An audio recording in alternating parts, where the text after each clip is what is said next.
Welcome to Wild Contemplations with Kristin and Cori. Cori just let me know that we celebrated a whole season of contemplations now. So this is our completion of spring and we'll be moving into summer. My name is Kristin. I am a 1-3 emotional projector, Sag Sun, Libra Moon, Pisces rising. And Cori and I are taking a journey around the wheel through the perspective of gene keys, but also weaving in astrology and human design. So, welcome. Thank you for being here. Cori, would you like to introduce yourself? Yeah, thank you, Kristin. Thank you all for being on this adventure with us as we move around the wheel. As Kristin shared, today's contemplation will wrap up the spring season and move us into the summer season here in the Northern Hemisphere. And yeah, last week we were contemplating the sun in 12 and the earth in 11. So we'll do a little check-in after we take a few breaths together, and then we will move into the sun in 15 and the earth in 10. So if it feels good to close your eyes or soften your gaze, maybe bring a hand to the body as we settle in this space together by taking 3 breaths.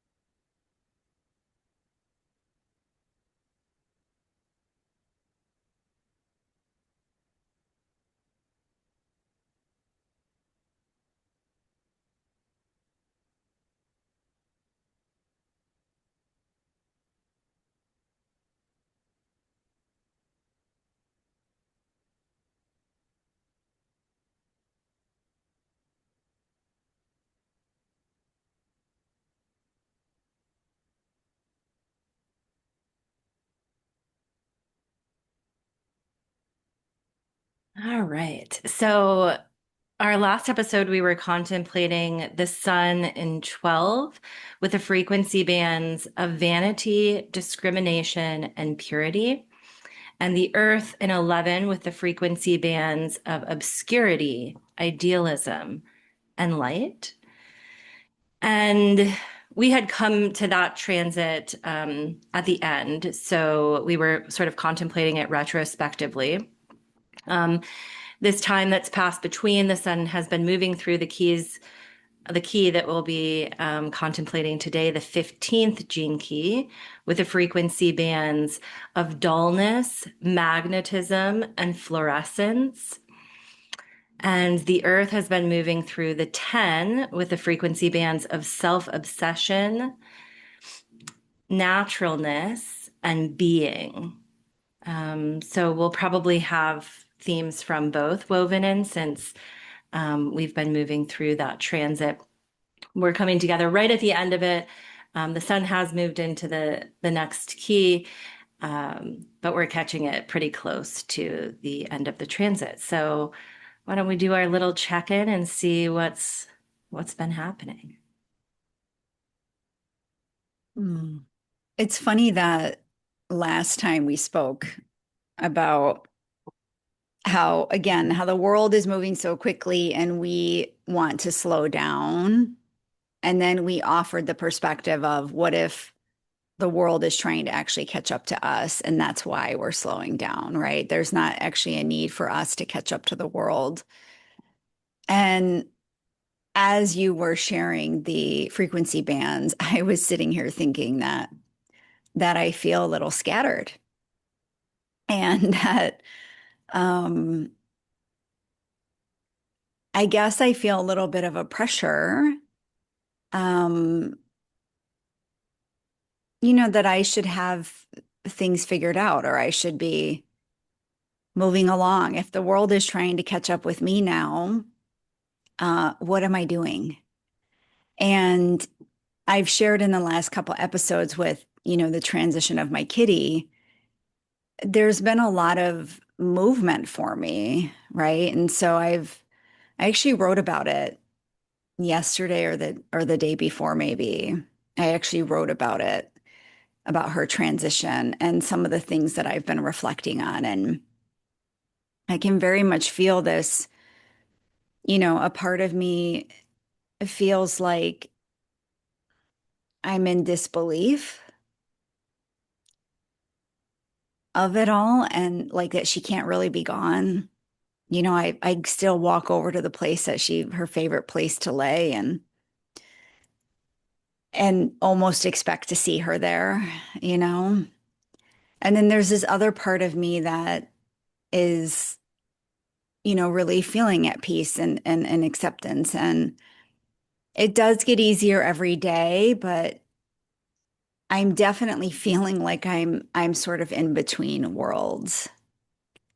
And perhaps that's a little bit why I feel scattered because I'm waiting for this death portal to like close. And I understand that it might not be a harsh close, that it might be this, slow transition out and then bringing in the new energy, right? And I can definitely see aspects of that in my life, right? Where there's pieces of the old that are still here, but also like a lot of newness still coming in as well. And it does, I guess, make me feel like I'm not fully grounded, because I'm essentially into two worlds, if you will. Um, yeah, and so that transition energy it's interesting to feel and also, I'm ready. I'm facing it. I'm not running from it. So, yeah, that's a little bit about how I'm feeling, scattered in my response. To me, it didn't feel scattered at all, but I'm like over here moving quite non-linearly. Um, yeah, thank you for sharing. And I resonate with quite a bit of what you share, um, about being kind of like in the in between. And we talked about this the last episode too, that like in between space. Um, and yeah, we're again closing out one season and moving into a new season. Um, and also too, we didn't talk about it, I don't think last time, but this has been part of my contemplation, um, for this 12, and I kind of wanted to just maybe mention it because we'll come to some of the other ones. Um, but when we talked about like the slowing down, for things to kind of like catch up or at least match up, and there are, so we haven't gotten into it too much so far, but I was thinking probably in the second half we'll start to explore some of it. But the gene keys are put into different codon groups, they're called. Um, there's, I believe, about 22 of them, and most of them connect with an amino acid. So this is like really connecting with like our physiology and the building of proteins in our DNA. But there are a few keys that do not fit into the codon groups that code for an amino acid. And the 12 belongs to one of those. And there's three keys in that group, and they're called stop codons or terminator codons.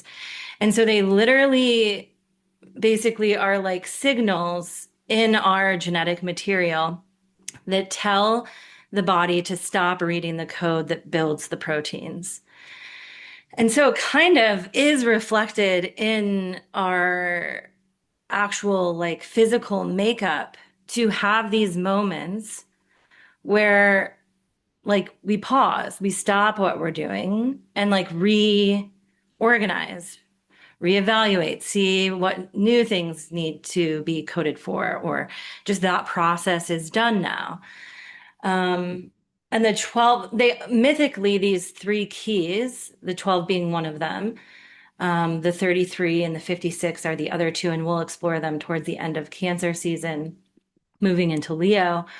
Um, but they mythically represent like the trials of the human experience and evolution. And the 12th actually sits at the end. So it's starts with the 33, and forgetting is like the first trial, our forgetting. And then the second trial is our distraction in the 56. And then the third trial is our vanity, or like feeling that we are separate from the rest of humanity and from life itself.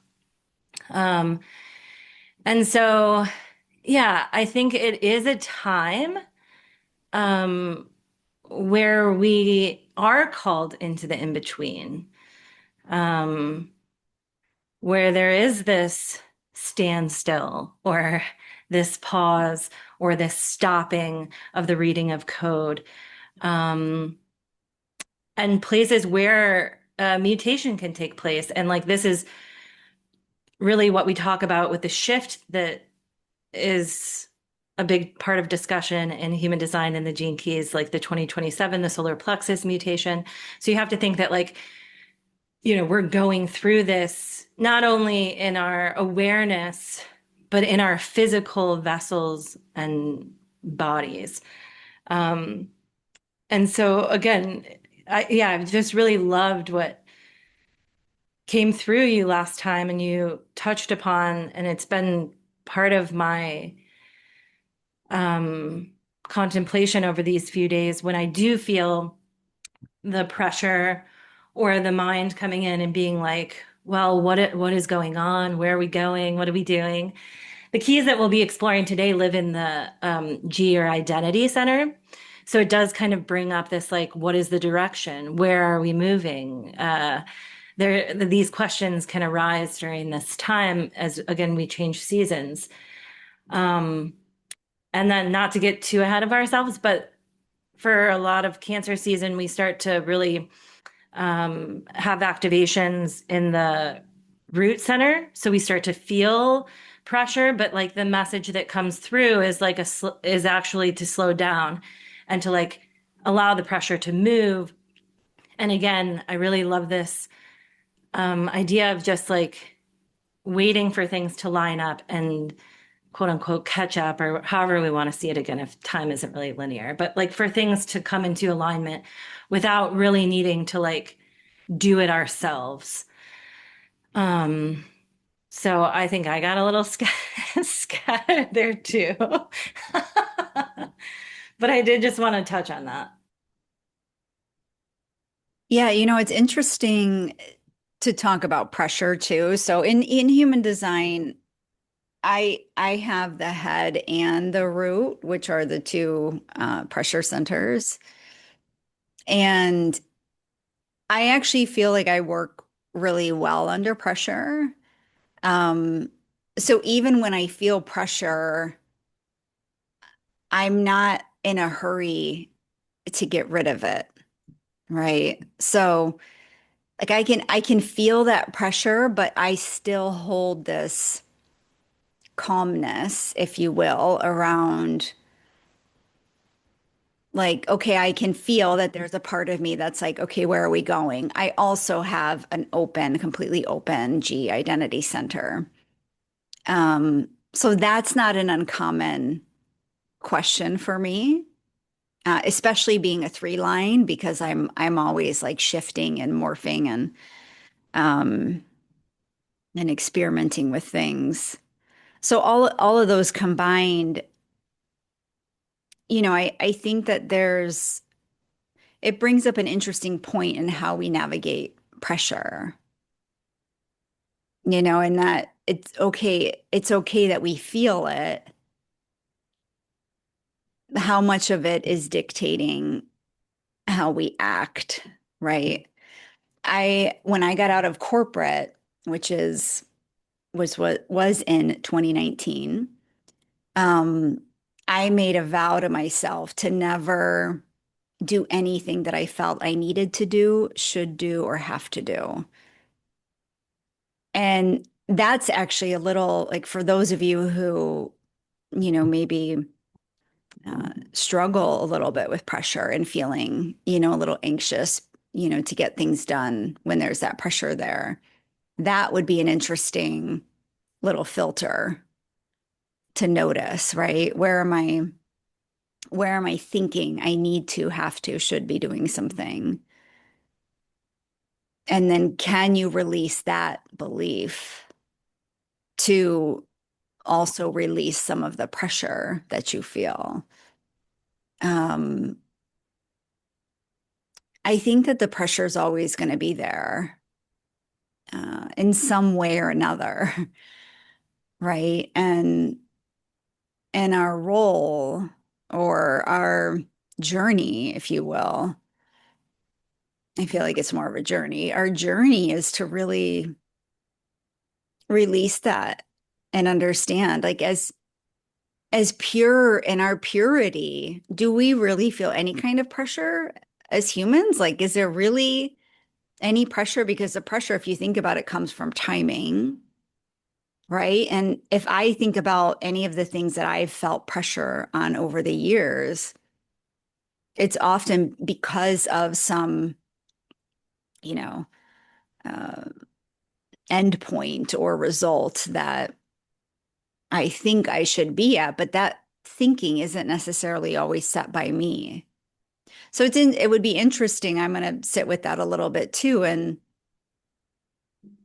is all the pressure that I feel really based on external standards, if you will? And is there really a pressure within me ever to do anything? And like I said, I think I might have a little bit of an easier time with that just because I still feel somewhat calm around pressure. But yeah, it's an interesting contemplation.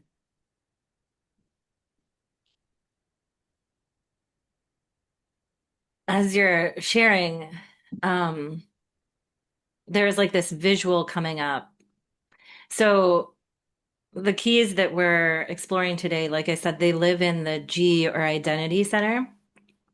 We have the sun in the 15 and the earth in the 10. I'll share like the frequency bands and gates and I Ching translation in a second. But if we're talking about this G or identity center that's very connected to like love and direction, um, again, whether we have this defined or undefined or open, um, we all have this in human design, what's called a magnetic monopole. And it's basically um, this part within us that like magnetizes, which is one of the frequency bands of this 15, life to us. And kind of from that place, our direction is sort of made clear.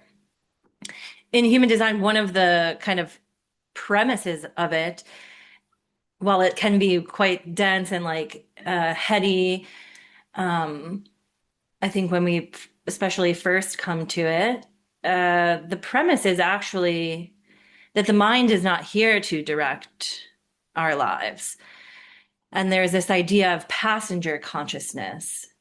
Um, so it would be like the mind gets to take a back seat, and you have like the body, which would be like the vehicle, the car, and the driver would be the magnetic monopole.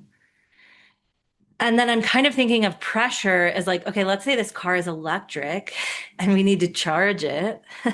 Or you can think of it as the gas or the fuel or whatever.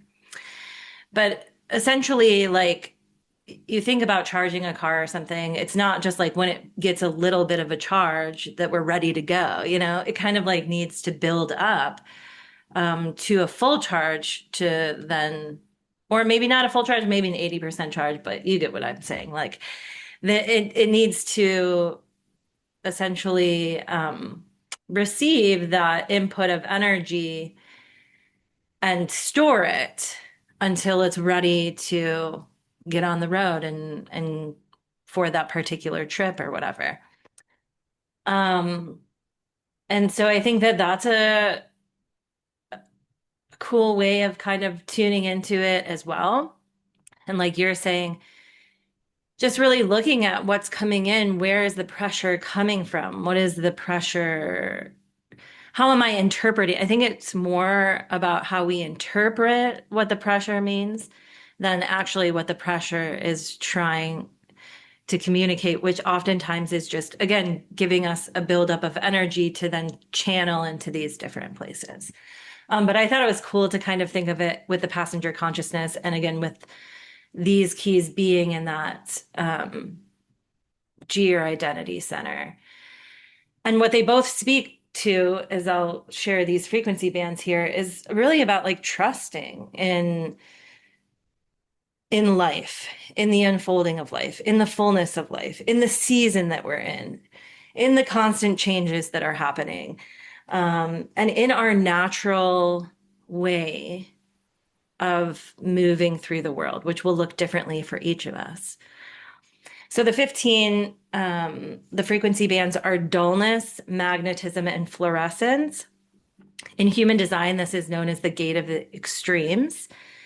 And it sits at the last couple degrees of Gemini into the early degrees of Cancer. So it's where the sun is when we have the solstice. In the northern hemisphere, it would be the summer solstice.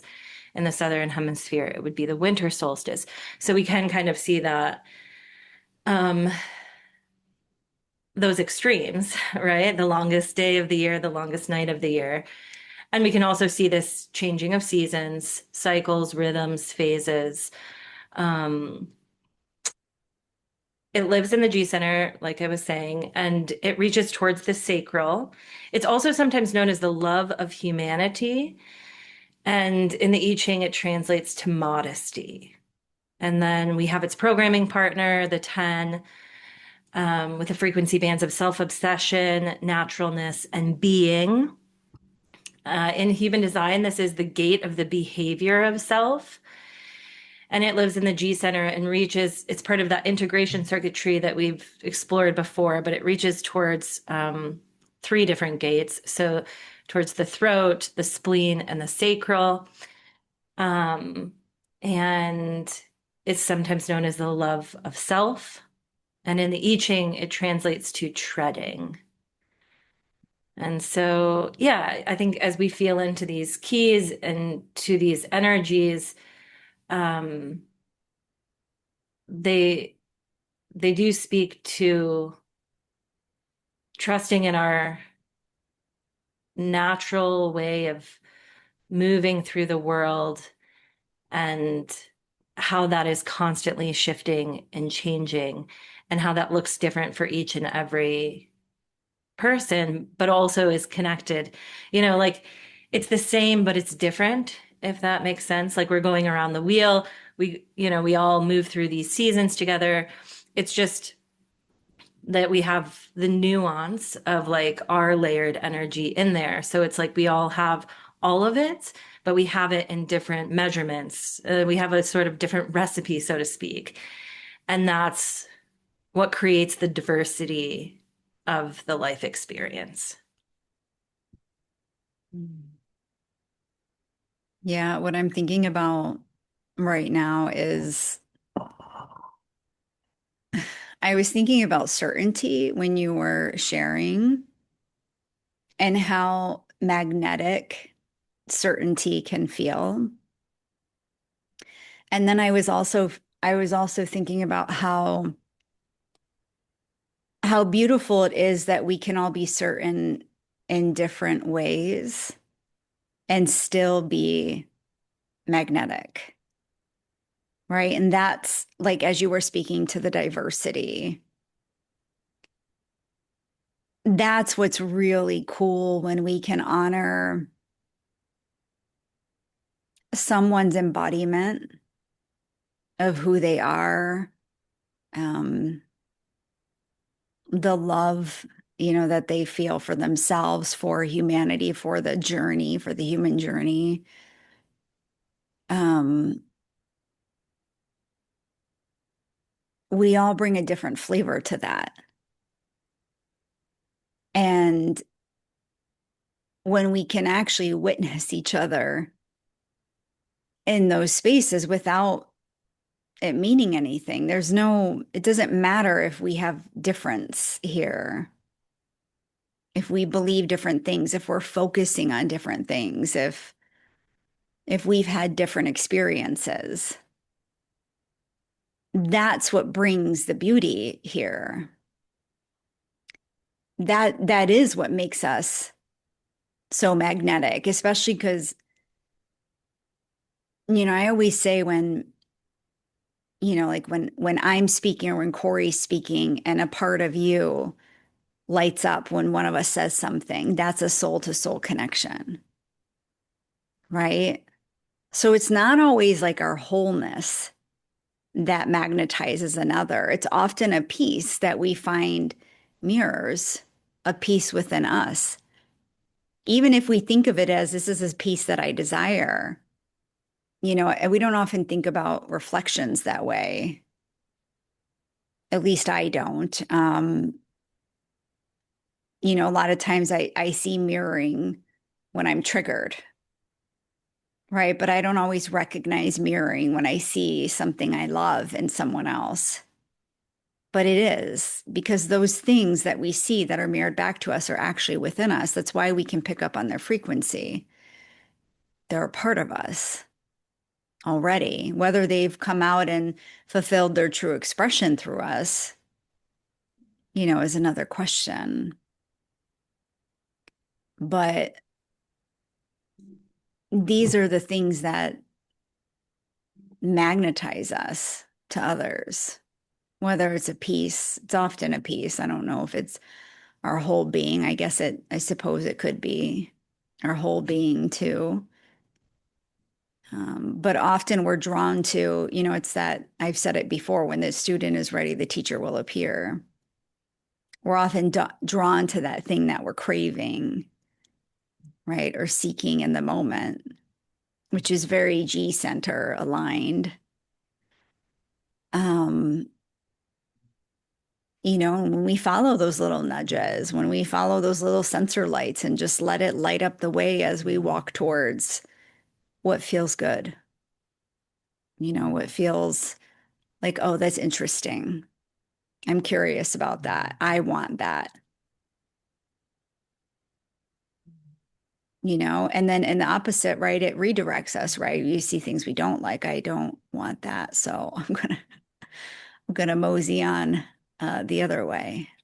Hopefully not in avoidance, but in recognition that that's not who I want to be. That's not who I crave to be.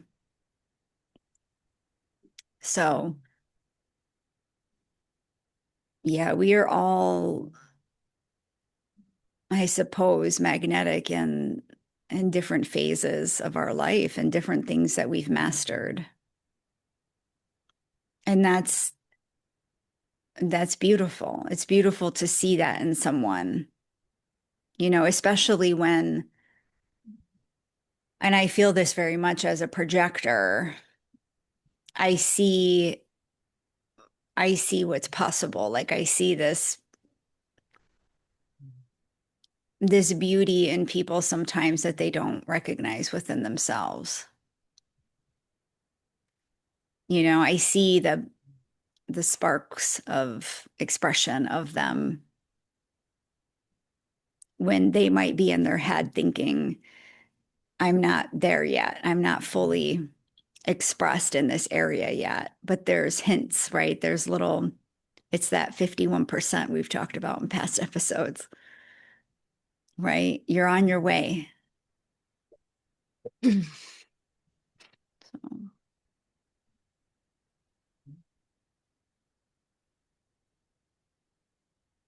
I never know where I'm going with these contemplations.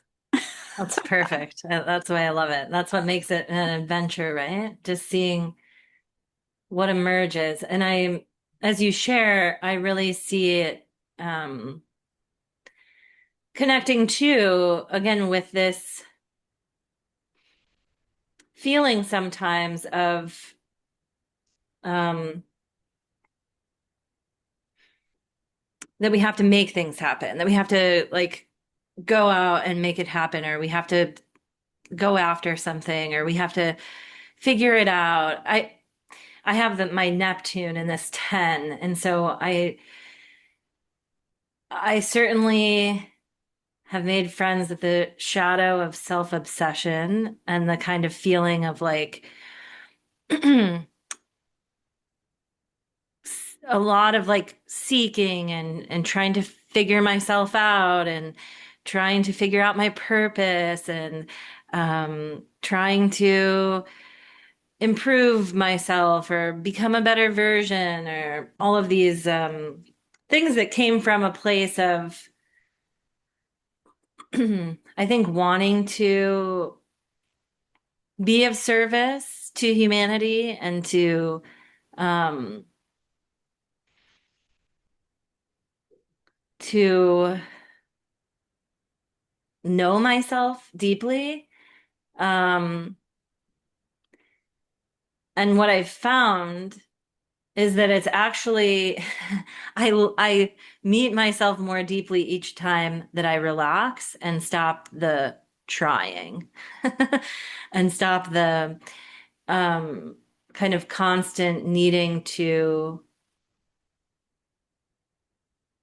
struggle or have it be hard um, for it to be worthwhile or deserving. And I think what it's like, as you share with this magnetism that you talk about, it's like that's there no matter what. And it's actually stronger when we are relaxed and when we are, uh, moving with the flow of things rather than like trying to force something or resist something. Um, it's already doing its thing naturally through us without us needing to intervene in the process. And that's been something that I've certainly had to go on a journey with of remembering and realizing. So again, it's never that there's any wrong way of being or doing. But that I think for me at least, again, I have my Neptune here, so this is probably factoring into it.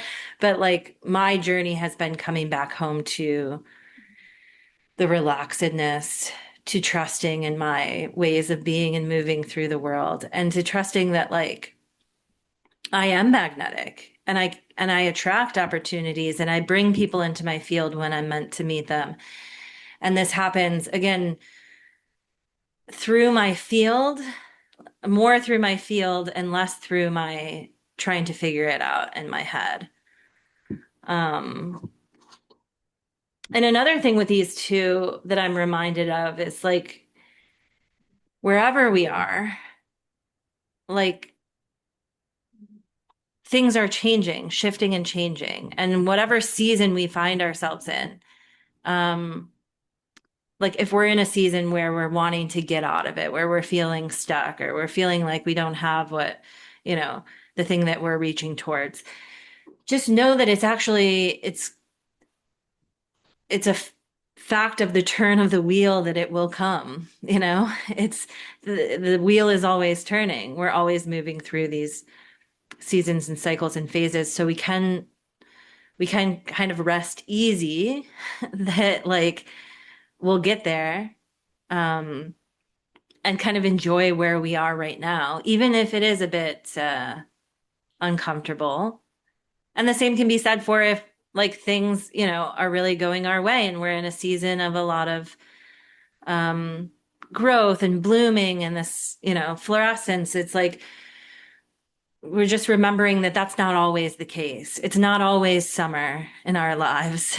We move through all of the other seasons as well. And no one season is better or worse than another. To our mind, it might feel like that, but it's not the case. and that each season is needed for the other seasons to exist.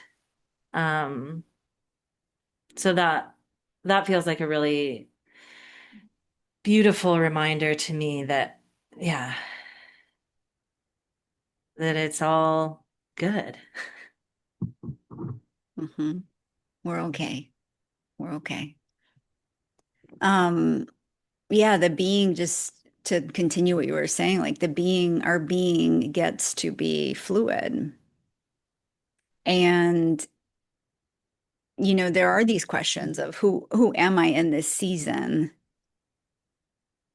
And the mind does want to define that.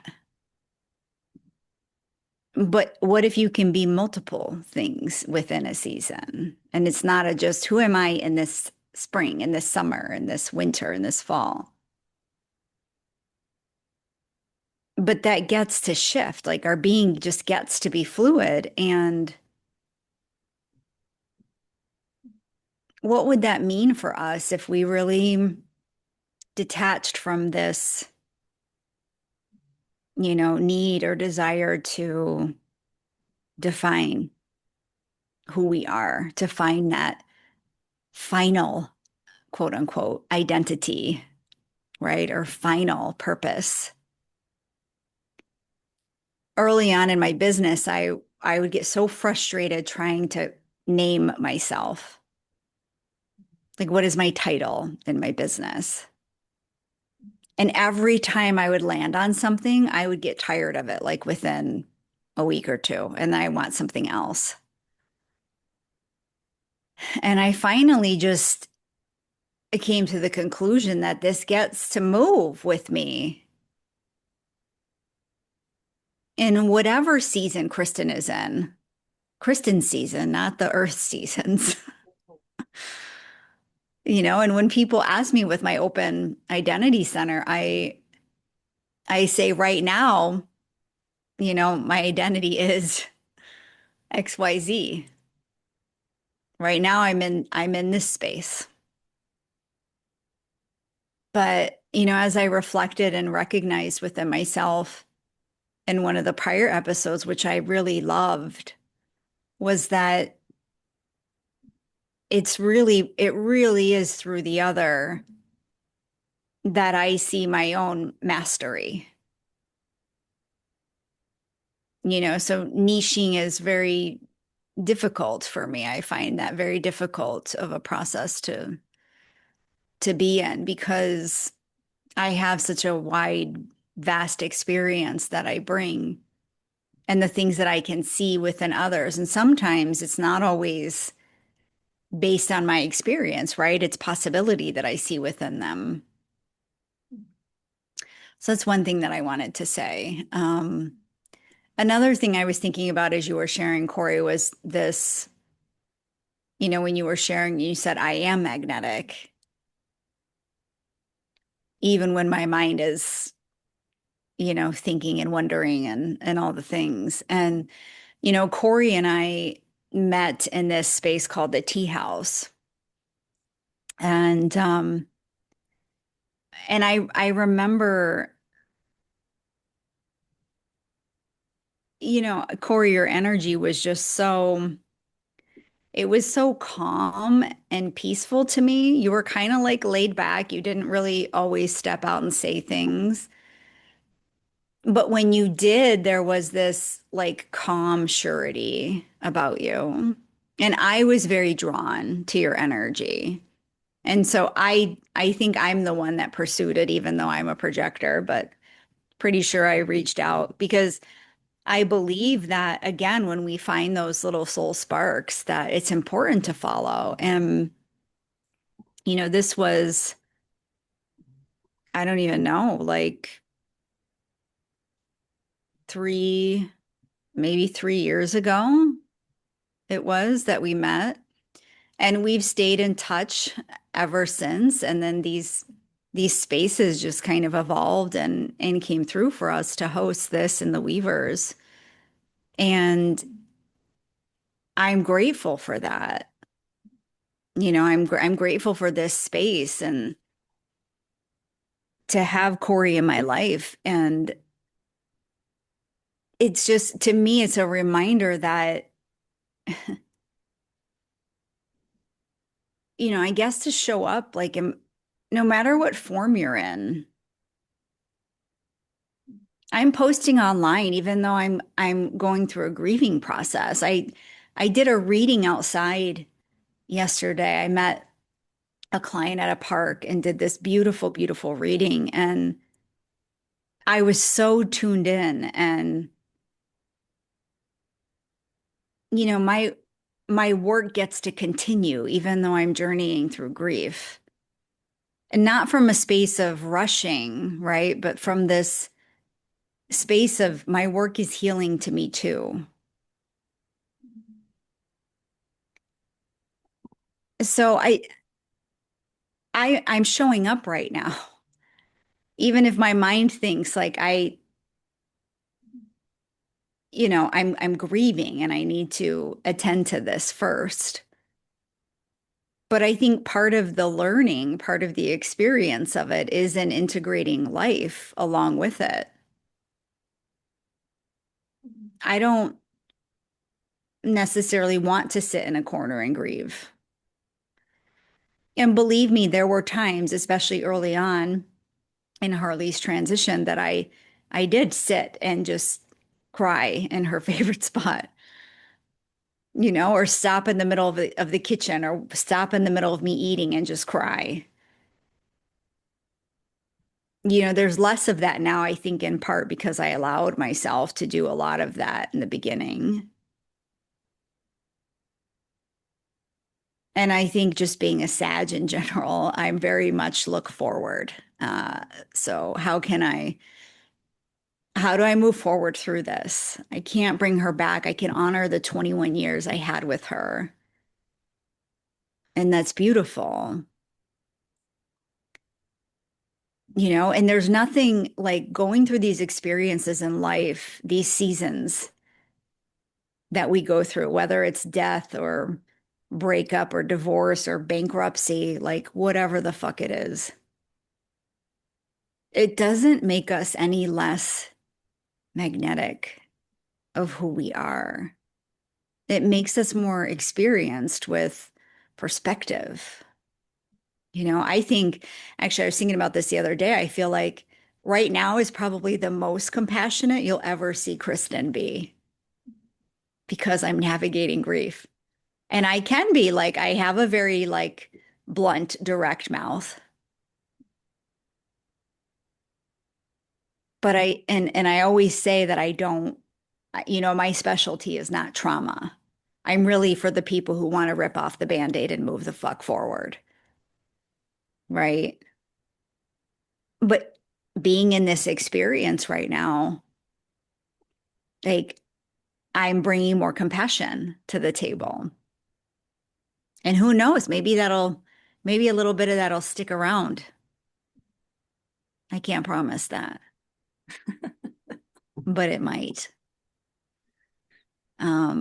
But my point just in this rabbit hole I just went down, is that we really are magnetic in our humanness. And we don't have to have like a certain identity sign on our door and this mask that we wear because we said this is who I am. We get to be fluid with that and maintain that magnetism in our pain and our navigating suffering and navigating loss and happiness. And I lost myself in the forest today and the all the things. We really are magnetic. And I think it is important that we follow that when we sense it in another. When parts of us light up, then we're around. Like they're a part of our journey. I really believe that. And it might be for a moment, it might be for a season, it might be for a lifetime, but follow that and see what that opens up. No matter who they are, no matter who you are in that moment, there's a part sparking that's saying, follow me, like the little lightning bugs lighting up and, just follow the little lightning bugs around. I'm going to have to look up that spirit animal now because that's very random that came through. Random, random, not random. Not random at all, because we were just sitting out either last night or the night before, and we were looking up at the sky, and there were all these like lightning bugs up there. They're not like really down, near the ground or anything right now. They're more like up in the sky, and they were really standing out. So I feel like the lightning bug is definitely here with a message for us. Um, and wow, yeah, I just love everything that you just touched on. And it really does go to show that again, it's our naturalness, it's our present being as we are, showing up with in the time that we're in the state that we're in, whatever is going on in our life, showing up that way, not in some polished version of ourselves. Or again, that to me is like the self-obsession shadow that I know so well. That's like, oh, until this, and this is in place, or until I know this, and this, or until I um, get on track with this or whatever, that I can't show up. And that's just not the reality of the experience, especially over the last few years that I've had of showing up in those moments when it is when we're going through something like a death, a grief, pain. Um, I think that's when we're the most powerful, because again, it's real, it's you. And that's what, if we're kind of thinking of this all moving from last week's contemplation and the 12 of us not being separate, of us being part of a greater whole, then that greater whole comes together when we are just all in the way that we are, in the time that we're in, present and with whatever. That's how it comes together. It's not us all trying to fit into the same boxes or, like have it all worked out or something. It's in our messiness. I don't even know if messiness is the word, but rawness, I guess. Rawness is a better word. Um, that it really comes together. And that's why I'm just so grateful for our connection and our trusting in our connection too, right? Like I'm grateful that you trusted to reach out, and I'm grateful that we've continued to stay in touch. And like we kind of knew for a while that we wanted to do something, but we just trusted that when the time would come, we would know. And that is again just another beautiful example of like we don't have to be doing things on a specific timeline. The mind can take a back seat and just kind of watch out the window and be like, oh, that's really cool. Like, like enjoy the ride. Um, because the way that things end up unfolding, again, I just don't know that our mind could have organized that. Um, and there's something within us that's already got it under control. Like it's got it figured out. So we just don't really have to get in the way of that. And I think when we take that back seat in terms of the mind, right? Like the mind is wonderful, it's beautiful, it's powerful. We use it in so many ways. But it's just there are certain ways that it's not really designed to be operating, and it's just gotten uh basically it's gotten too many duties thrown at it over the years.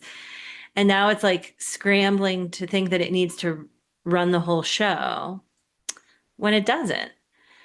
Um, And I think when we can just create that little bit of space and trust each time a bit more in that, then life shows us that it's got it. Life works itself out. I mean, I continue to see that to be the truth. It is evidence that I see in my life. Um, Again, it might not unfold the way that my mind would have liked, but it does work itself out. And yeah, I think it gets to be, again, for so long in my journey, there was this idea that it had to be like hard or something. Um, and one of the things that Richard talks about with this 10 is like contemplate this phrase, which is easy is right. And the more that I've contemplated that, again, it's not to say that like things are just going to be, you know, easy in the sense of like we don't have to move through the seasons and cycles and phases and changes and deaths and rebirths and all of that stuff. Um, but it's to say that like there is a way that's like smooth and natural. I kind of almost think of the second line here too, right? Like it's just this dance with life that doesn't have to be like constantly bumping up against stuff and trying to push the car forward when it hasn't been charged and all of those things. Um, or being a backseat driver, which if you've ever experienced that is kind of annoying.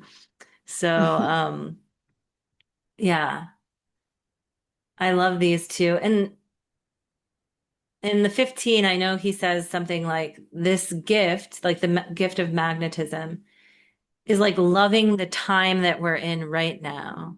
And I also know this to be true because I've explored a lot of different um yeah, manifestation techniques and ways of being magnetic and all of these things. And what I always come back to is that when I'm surrendered to the moment, when I am in the time that I'm in right now, when I'm just immersed in my life experience and not paying attention to the other stuff, then that's when things show up and drop in, at least for me. I love that you looped the 12 back in with our not separateness piece. And I wanted to comment on fluidity again and how this is such a good example of time being fluid and how, as we're moving through these contemplations, I can really see, the key that we're contemplating and the ones that are it's bookended by how, they merge, they seamlessly flow into the other. It's not definitive. It's not, well, you're going to feel these energies between this date and this date. I know that that's what, they have out there for the transits, fine. But we do feel remnants of the one we just moved through and also the one that we're moving into. It's just a reminder that of how fluid it gets to be and then looping into your manifestation, right? When you're really surrendered to presence.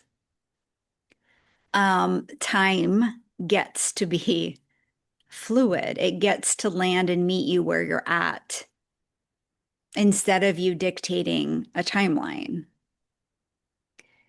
And the other thing I was feeling as you were talking was, yes, life works itself out. There was a part of me that feels like or was thinking about how we can't avoid either. Right. So it's not necessarily, I'm going to close my eyes and cross my fingers and hope that it's going to work out. We hold some level of connection to that energy that we're working through, that we're navigating, that we're desiring, whatever the case may be, healing. But you hold some level of of that energy with you. You're not pushing it entirely out and saying, I don't want this, I do want this, and I'm going to hope, right?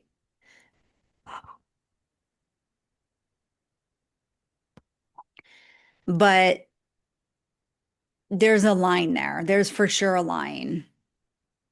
Yes, life works itself out. And also, we have some level of skin in the game with that energy. You know, it's not a hope. It's an intention.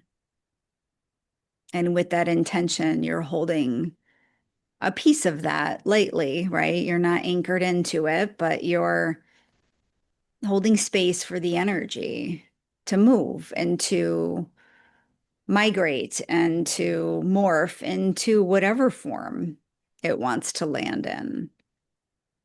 But you're saying, "Hey, I'm here. I'm willing to face this. I'm willing to navigate this in whatever form it appears. I'm not running away." So those were a couple of things that I wanted to mention here.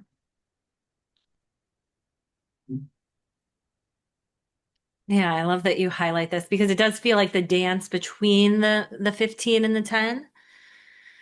So where the 15 does have this level of seeking betterment for the world, for humanity, for oneself. It's in his contemplations, Richard likens this archetype to the bodhisattva, who is kind of like foregoing enlightenment until all beings have reached enlightenment, and is here to be of service and to be there for one another as we move in that evolutionary direction. And then the 10 is the other side of the coin, so to speak, and it's the arhat, which is the being that believes that we've already reached enlightenment and that things are perfect just as they are, and that there's nothing that we need to do or change or fix or improve, that like we can rest in the perfection of the moment. And I think, again, these keys represent us finding a balance between the two.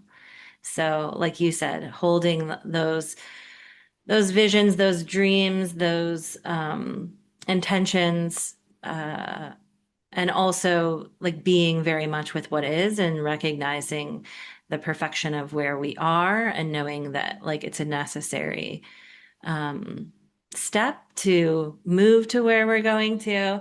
And yeah, that just again, dance. I really feel it with these two. There is this like beautiful dance that that trusts deeply but is moving in a way of like, yeah. Um the fullness of life, the fluorescence. Mhm. With the word enlightenment, what I was feeling there was evolution. We're always evolving, and I believe that, right? I don't necessarily believe we're all enlightened, which is interesting. It's an interesting concept to think about. And as I was contemplating that, as you were sharing, I was feeling like evolution feels just a better word for me in terms of where I believe we've been and where we're going. It's just this continual evolution. Enlightenment to me just feels more hierarchical. It feels like like when people talk about moving from the 3D to the 5D to the 7D to the 12D, like wherever, it's this, progression up, and there's like no going back. Whereas evolution and maybe even integration together, because as we evolve, actually, I can say I would still stick with evolution, because what I was thinking about was that there are certainly old historic patterns that reemerge for us. And in my brain, I'm like, how are we still like talking about this? And yet I would argue that it's an evolution of that thing. It's still an evolution, right? There's maybe a piece of it that has reemerged, and why? And that's part of our journey. That's part of our work here. We get to understand that. Why is that here? What is it trying to show us? What did we miss in the evolution, quote unquote miss? So to me it's this continual evolution, not necessarily a journey to enlightenment or ascending. Because again, I think I've spoken about it on the podcast before, like when I travel like intuitively, super consciously, and I, go visit other light beings or other planets, other worlds that I can't even put into a planet. And I've asked the question, like, how do I be here and there at the same time, right? It's not just a journey to these other worlds, right? In terms of like ascending. Because then where would human Kristin be if I just stayed in that realm? So it's always this, like, how do we feel the grand spectrum of the universe? And allow more of that in, allow that knowledge, that wisdom, that experience, that seeing to inform how we move here, how we look at things here in our human journey, right? Because that's where I am right now in my human journey. But I still get to weave through these other experiences. It's not, and I will admit that in the beginning, I wanted to stay there. I want to come back to 3D. There's so much suffering and pain here. Why do I want to be here when I can see this enlightened, quote unquote, version of that over here? Um, but the reality is, and I've said it before, that they're bridged, and that's where I was invited to be on the bridge. You don't need to be in one place or the other, but be on the bridge. And that's the journey to me. Like I can see this bridge just kind of branching out right now, right? To opening to perspective and allowing these different pieces of the universe to help me see things differently, to help me contribute to evolution in a really cool way, in a way that maybe others aren't seeing. I just posted on my stories today, um, something like, oh, you're doing that, good luck with that. Or nobody's doing that, good luck with that, or something like that. And then the response was, I know, that's why I'm doing it. It's that kind of energy. I have a shirt today that says, I don't know if you can see it. It says rebel. It says rebel on it. And it's not, for the sake of, being a rebel. It's for the sake of bringing change to the fucking world, inviting in new blood, new perspective. That's exciting to me. I don't want to live, I don't want to stay the same. I don't want to be stuck in the mud. I don't desire any of that. I want to move forward. And I understand that some of the old bumps I hit before are going to be there in the forward momentum.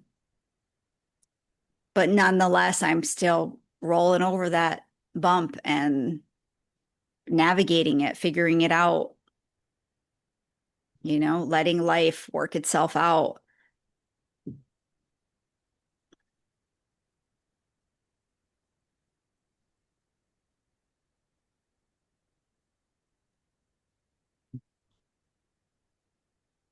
Again, I'm really being very drawn to the wheel. I mean, I know that's what we're doing here each and every time we're moving on the wheel, but these two keys really just, I think, remind me in a bigger perspective way, like again, of the extremes, and that this evolutionary process is always happening, and we don't ever move backwards, even though it might seem like we are. It might appear that we are, stand still or moving backwards or any of those things, but it's just the way that it looks. It's actually not what's happening. We're always moving um, in that evolutionary direction. And two, I love what you share about them. Again, I see it as a finding a balance, like, and as someone who did feel really drawn to this idea of like ascending, transcending, all of these things. What I've come to in my practice more um, after, yeah, feeling very drawn like that is like the descent, actually, the coming closer to the earth, the being the here and the now, the being human, um, the being with all of the human experience and the pain and the suffering, and understanding that it's all actually part of that evolutionary process.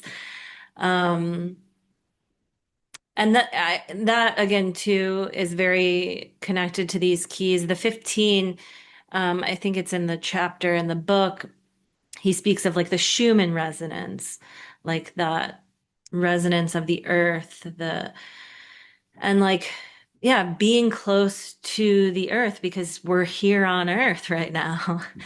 Um, and again, of course, we can connect in these different ways and move in these different ways, and it's happening. It's happening whether we um, you know, try to make it happen or not. It's just happening. And just kind of remembering that and um yeah, enjoying it, enjoying the process, and enjoying the movement and the change and the finding balance between all the things, and trusting in it too, trusting deeply in it, I think is what the message for me has been as of late Mhm. and through this transit. Yeah. Mhm. I love that you bring up the descent aspect of it. And it just illuminates the importance of grounding between worlds, really. Um, so that was beautiful. Thank you. Um, is there anything else you would like to share to feel complete today, Cori? I think that was it. I feel very complete. What about you? Hmm. I do. I do. I mean, these contemplations live, they just keep moving through me. Um, and I'm not necessarily actively always thinking about things afterwards. And I also wanted to say that just as a side note, something I did want to say earlier was that sometimes when Cori is speaking, there's parts of me that are thinking, what am I going to respond to? What am I going to say? And sometimes I don't know. And there's a little part of me that's like freaking out. I'm on a podcast and I need something to say afterwards. And what'll happen is I just kind of pick a point to start with, and I have no idea what is going to come out of my mouth. And then I just let my heart speak. And it really is a total like out of body, out of mind, if you will, actually out of mind experience. Um, and that's really cool. And that's how I let these contemplations ride, how they I just let their resonance be in my field and see what comes up, you know? Yeah, I like that. I like that more than let me think about the question that I asked today. Um, I just let it be in my resonance. So I did want to mention that. So thank you guys for being here. You've been with us along the journey, whether this is your first episode or you've been tuning in for a while. We really, really, really appreciate the listens, the shares, the subscribes, the comments. We got our first comment the other day and we were just so lit up about it. So it means a lot. It means a lot to us that you're here on the journey. And again, a reminder that we're not alone here on this journey. And yeah, we look forward to continuing and to hearing from you all. And thank you, thank you, thank you for being here. And we'll see you next time.